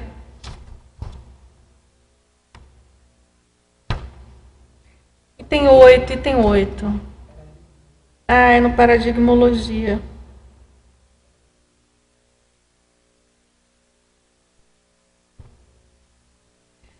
Aqui, neurolexicologia, porque a gente está falando de neuroléxico, das palavras que cabem no seu dicionário cerebral. Essa terminologia é proposta pelo professor Valdo, né? E ele, quer dizer, o emprego de expressões neológicas técnicas, isso vai estar ajudando você a ter um neoposicionamento ideativo, vai estar embasando as suas ideias conscienciológicas. Né? Por que é neuro? Porque é neuronal, é intracerebral. E léxico de palavras. Aí você tem os vários dicionários, né? Sinonímico, analógico, antonímico, poliglótico, isso tudo junto. E claro que os neologismos, né, da conscienciologia, o dicionário de argumentos da conscienciologia, que tem centenas de... Eu tenho um fato interessante, que foi usar sempre, comecei a usar a palavra dessoma, né? Que é deixar o soma, usar a palavra dessoma. E fui tomar esse cuidado num grupo assim que era mais familiar, eu fui tomar cuidado de não usar, eu usei a palavra morte e tal, normalmente, aí a pessoa falou para mim, não, pode usar dessoma que eu já sei o que é deixar o soma. Já estava no dicionário cerebral dela. Já, e até com uma nova posição também, né? Uhum. De saber que continua, deixou o soma e vai continuar. Uhum. Não é morreu assim, né? Por qualquer coisa. Uhum. Interessante. Agora, desafios, página 14. É apresentado são apresentados 12 tipos de holopensênios arraigados a serem enfrentados pelo autor ou autorando em função da apreensão neoparadigmática conscienciológica. Não seria o caso de incluir também o holopensênio sexólico ou sexual, tendo em vista comentários do professor Valdo sobre os travões mais seculares na baratrosfera, sendo, por exemplo, o belicismo o religioso e o sexólico? Ou esse padrão holopensênico pode estar subentendido dentro de algum dos 12 itens? Olha, esse padrão, eu concordo que ele é muito sério, né, na nossa realidade. Mas eu penso que em termos de holopensene ideativo, eu não sei se eu colocaria ele aqui especificamente, não. Porque eu acho que ele foge um pouco do nosso eixo, que é a questão da abordagem de ideias, entendeu? E eu não penso que ele esteja inserido, eu não tive essa intenção, ele pode até estar inserido aqui em algumas, eu não tive essa intenção de alguma coisa relacionada a padrão de sexo e tal. Mas, enfim, vamos pensar sobre o assunto, se ele se encaixaria. A princípio, eu acho que não, porque a minha ideia aqui é essa questão dos holopensenes em relação à ideia que ele contém e aquilo que vai realmente atrapalhar em relação ao nosso neoposicionamento.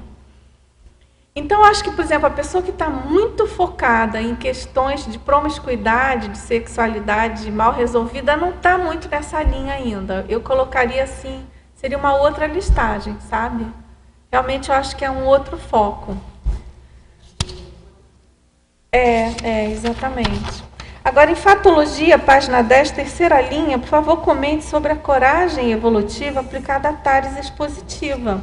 Justamente essa questão da gente bancar o que a gente ser coerente com o nosso curso intermissivo e ter essa coragem evolutiva perante consciência e consciexes, eletronóticos ou não, e a gente conseguir expor o que a gente tem para dar de TARES, né?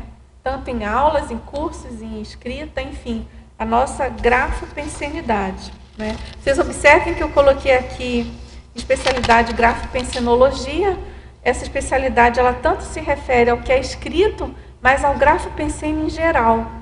A minha ideia justamente foi, tudo bem, o foco maior é a escrita, mas eu quero chamar a atenção do holopensene pessoal da neoideia, né?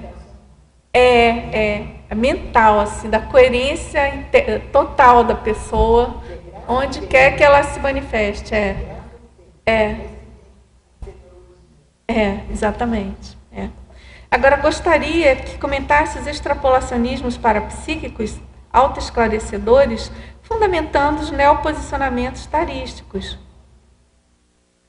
Esses extrapolacionismos, eles podem ocorrer durante uma pesquisa, durante autorreflexões sobre temas que você esteja pesquisando. Isso é comum acontecer, a gente sabe, a gente ouve os relatos dos verbetógrafos, dos autores, dos autorandos, e então é bem interessante você poder tirar partido, você conseguir ficar bem atento e tirar partido disso, porque isso vai dar para você mais segurança e vai ajudar você a fundamentar aquilo que você está escrevendo e aquele seu neoposicionamento. Por exemplo, se você tinha uma ideia um pouco mais frouxa ou mais nebulosa sobre alguma para-realidade, por exemplo.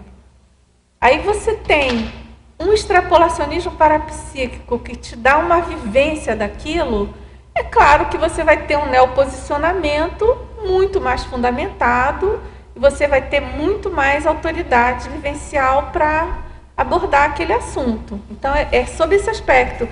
E isso é bem comum para quem mexe com escrita, para quem está voltado para TARES. O pessoal que dá aula também, né, os docentes e quem faz itinerância, a questão do extrapolacionismo tarístico. Eu, assim, me lembro que logo que eu comecei a docência no IPC, eu Nossa, eu tive extrapolacionismos assim muito marcantes mesmo, que alguns eu nunca mais tive nem parecidos, porque eles eram muito focados para aquele tema específico daquelas aulas que eu ia dar. Muito interessante, eu acho esse processo, acho que a gente tem que tirar mais partido disso, aproveitar melhor, né?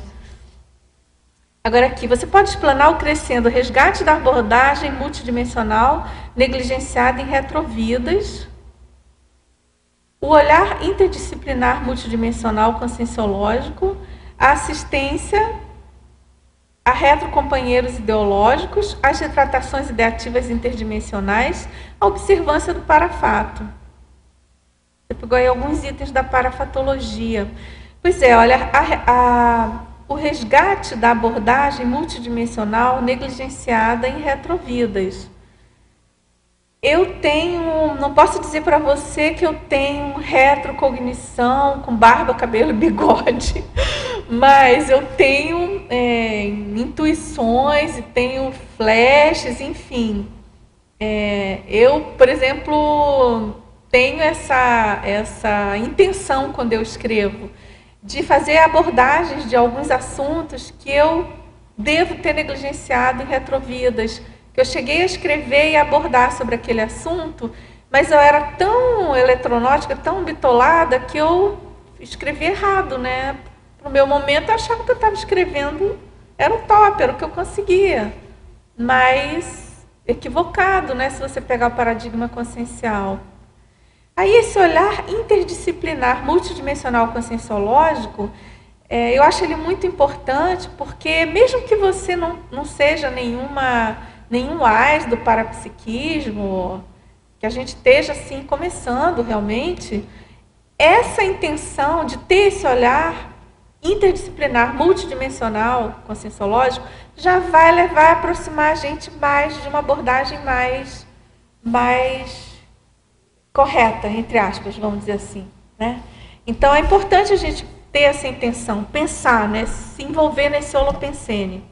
A questão da assistência a retrocompanheiros ideológicos, é claro que a gente não viveu nenhuma vida sozinha, é claro que se a gente já, porventura, falou alguma coisa ou se posicionou no passado sobre ideias nossas, intrafísicas, né, eletronóticas, a gente deve neo-explicações aos compassageiros evolutivos, aos retrocompassageiros ideológicos. Isso, para mim, assim, é bem claro, sabe? A cada coisa que a gente escreve, a cada aula, a cada tertúlia, a cada verbete, a cada função, de certo modo, a gente está aí pagando algumas dívidas de burrices passadas, de retrobatatadas, vamos chamar assim. Que as atuais não sejam tão batatófilas assim. Não sejam menos batatadas e mais batatófilas em relação às verdades relativas. As retratações ideativas interdimensionais, claro, a gente está falando de Consciem, Consciex, e a observância do parafato. Quanto mais a gente conseguir observar os parafatos com discernimento, menos a gente vai errar, tá certo? É um sonho de consumo, né? Eu penso, de todo pesquisador conscienciológico. Você poderia explicar o primeiro ciclo da ciclologia? O ciclo nascimento, institucionalização, evolução e esgotamento das disciplinas. Eu coloquei esse ciclo pensando na questão de quanto revolucionária e neoparadigmática é a conscienciologia e o quanto as verpões que nós conseguimos captar e compreender hoje, elas também, de certo modo, vão passar por algum ciclo parecido, né? O que hoje a gente tem como verpõe, puxa, é assim. No futuro a gente vai, puxa, mas isso aí já era, agora já tem outras dimensões, outra escala evolutiva, outras verpões. E, então, acho que é importante a gente pensar nisso, né? Que esse é um raciocínio, vamos dizer assim, paracientífico, no sentido de, com letra maiúscula, né? Eu acho que esse é um raciocínio conscienciológico, de você pensar, aí se você pegar a história, né, essa questão das disciplinas, tem o nascimento, aí depois ela se institucionaliza, tem aqueles autores que propõem a terminologia científica, aí aquilo passa por uma evolução, ocorre, por exemplo, aquela questão que eu falei das migrações, né? Elas se conectam com outras disciplinas, se criam novas disciplinas ou algumas se esgotam, né? Por exemplo, algumas disciplinas eu não vou saber assim citar. Não, tem os idiomas, mas, por exemplo, se você pensar em termos das novidades que ocorreram, né, no século XIX, em termos de neodisciplinas, por exemplo, o boom que aconteceu a questão, por exemplo, das ideias freudianas, por exemplo, né, do boom da psicanálise, e que hoje já está bem superado, já teve um esgotamento, né, dessas ideias. Sim, daí a importância, né, Pilar, da gente estudar esse ciclo, ter em mente esse ciclo para não cair nessa armadilha, né? Tanto a gente, enquanto conscienciólogo, ainda preso a alguma dessas disciplinas, por exemplo, quando eu coloquei aqui de algumas pessoas querendo ainda defender algumas ideias, porque a gente vê que a pessoa ainda está, ela, por exemplo, teve alguma formação muito específica, ou até a profissão dela dentro de alguma linha de conhecimento, que ela tem mais dificuldade de avançar no aprofundamento do paradigma consciencial por não se desprender desse ciclo. Bom, na parafatologia, a questão da autovivência do estado vibracional, promovendo os posicionamentos ideativos lúcidos. É claro que o estado vibracional é fundamental para a gente conseguir manter a rigidez holopensênica, né? A questão das energias gravitantes nosográficas, a gente limpar, né, a nossa psicosfera. E quanto mais a gente está rígido do ponto de vista do holossoma, mais a gente vai ter facilidade de acessar o paracérebro dos nossos amparadores e a nossa paraprocedência. Então é fundamental, né? Isso aí a gente já tem como um princípio básico. Ela coloca, há pouco tempo, coloquei como meta, o faça chuva ou faça sol, farei 20 mobilizações de energia por dia na tentativa de instalar o EV. Eu sinto que isso tem melhorado minhas percepções mentais somáticas. Que bom, né? Muito bom. No que se refere ao parapsiquismo, porém estou com o mental um tanto acelerado na hora de dormir. Tenho dormido menos que o habitual. Você poderia comentar? Aproveita. O que eu posso te dizer é que o trabalho com as energias, ele realmente dá mais vigor. A gente fica com mais energia, mais potencializado. E o trabalho com mental soma nem se fala, né? A gente tem inúmeros relatos de pessoas que entram madrugada fora e trabalhando, escrevendo, lendo, trabalhando com mental soma, e aquilo dá um nível de satisfação tão grande que a pessoa tem dificuldade de parar. Então, a dica que eu dou para você, primeiro, parabéns por você estar conseguindo ter uma dinâmica diária, né? Uma frequência de mexer com as energias. Isso é muito bom, independentemente do que você consegue alcançar de força do EV. O que importa é que você está trabalhando, que inevitavelmente você está melhorando, e isso já está ajudando você. A prova, na minha opinião, é o que você está colocando. Então, a dica é que você faça agora a sua reeducação em cima dessa nova realidade sua holossomática energética. Você tem que passar a se reeducar, prestar mais atenção no seu holossoma, dar mais valor ao seu energossoma e seguir em frente com isso, né? Que eu acho que tá ótima a sua condição. Agora, em relação ao item 14, o item religioso, na página 14, você poderia ampliar o neoposicionamento perante as diversas religiões e seitas a partir do ideário da parapercepciologia? Essa questão das seitas, não é? Muitas vezes a gente sabe que a pessoa sucumbe ao enfrentamento da conscienciologia e ela vai buscar asilo em religiões. A gente sabe de casos de mini-dissidências, ao mesmo tempo que tem os maxi-dissidentes também, que saíram da religião. Tem autores, né, a exemplo do professor Marcelo da Luz, tem outros autores também, a professora Reinalda, a professora Lourdes Pinheiro, enfim, a gente tem casos muito exitosos na Conscienciologia. Porém, a gente sabe também dos outros casos, que são os mini-dissidentes, que estavam apegados às ideias religiosas, né? De algum modo, é preciso a pessoa, para ela enfrentar um holopensene religioso, antes de mais nada, precisa ela enfrentar com esse ideário, né? Quer dizer, esse conjunto de ideias, por exemplo, da parapercepciologia. Isso pode ajudar a quebrar muitos mitos religiosos, a começar com toda a besteirada de milagre e santificação, tá certo?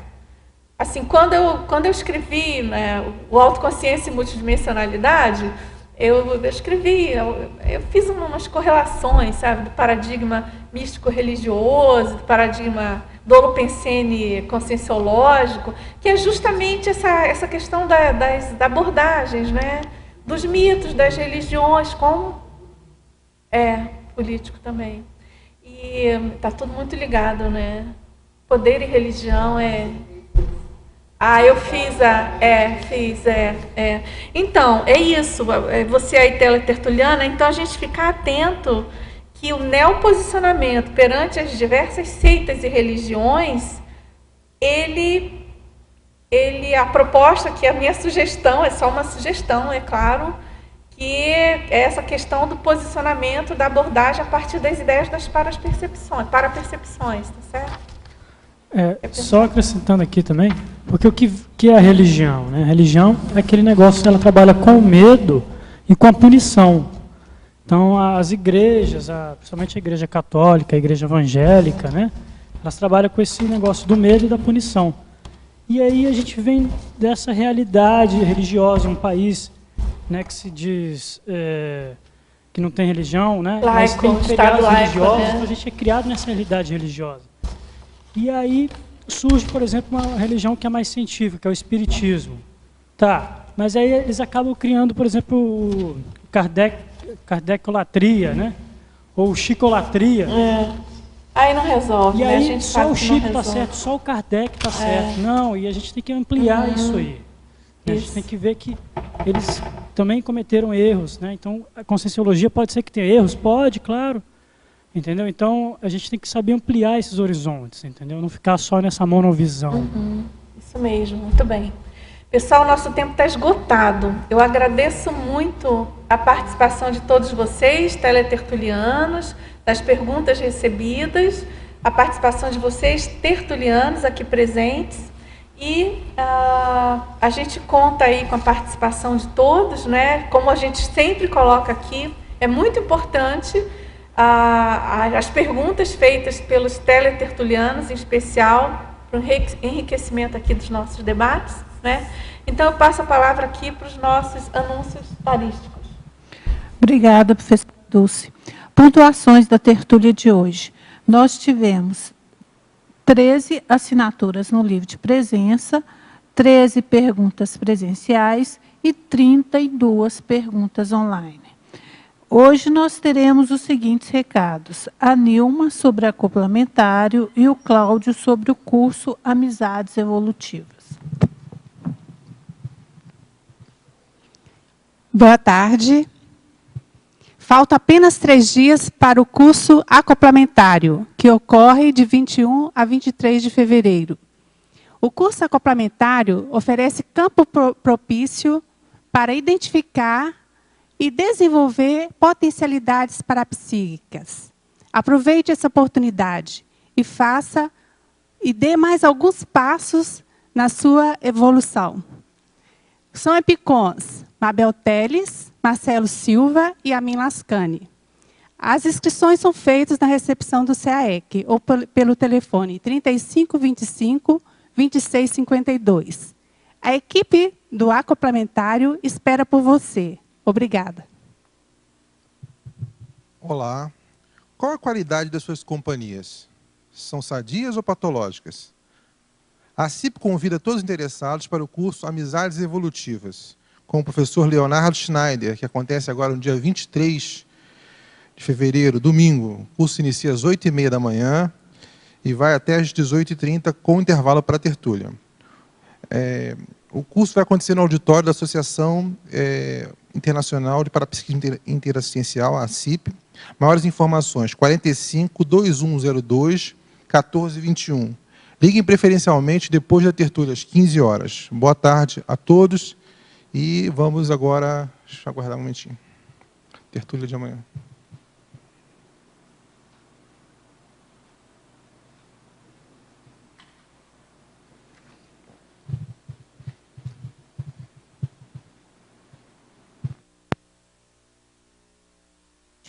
O verbete de amanhã será mártir, especialidade martiriologia, e o verbetógrafo é o professor Ricardo Correia. Agradecemos a atenção e tenham uma boa tarde.